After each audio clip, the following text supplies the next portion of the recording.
সুপ্রিয় ষষ্ঠ শ্রেণীর শিক্ষার্থীরা, ইউনিটি এডুকেশন বিডি চ্যানেলটিতে তোমাদের স্বাগতম।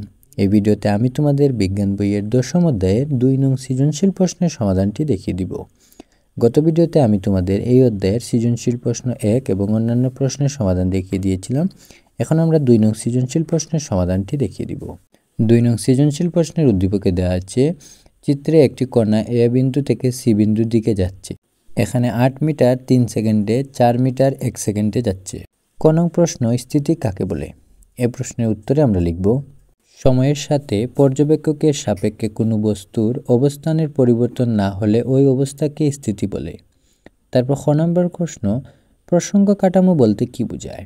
এর উত্তর লিখব, যে পর্যবেক্ষকের সাপেক্ষে গতি বা স্থিতি পরিমাপ করা হয় তাকে বলা হয় প্রসঙ্গ কাঠামো। সুতরাং প্রসঙ্গ কাঠামো হলো এমন কোনো সুনির্দিষ্ট বস্তু বা বিন্দু যার সাপেক্ষে বস্তুর স্থিতি বা গতি নির্ণয় করা হয়। প্রসঙ্গ কাঠামো হতে পারে যে কোনো ব্যক্তি, যে কোনো বস্তু, যে কোনো স্থান, কিন্তু সব ক্ষেত্রে এদের সুনির্দিষ্ট হতে হবে। আমরা যদি বাড়ির থেকে স্কুলের দূরত্ব মাপতে চাই, সেক্ষেত্রে বাড়ি হবে প্রসঙ্গ কাঠামো।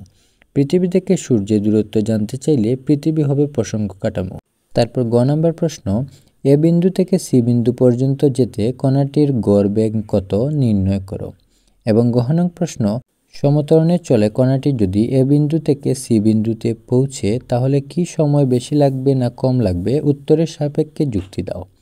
শিক্ষার্থীরা, এই দুটি প্রশ্নের উত্তর আমি তোমাদের এই ভিডিওতে দিয়ে দিয়েছি। তোমরা এই ভিডিওটি পজ করে করে এই প্রশ্নের উত্তরগুলো খাতায় লিখে নাও। আর ভিডিওটি ভালো লাগলে অবশ্যই চ্যানেলটি সাবস্ক্রাইব করতে ভুলবে না। আর যারা সাবস্ক্রাইব করেছো তাদের ধন্যবাদ।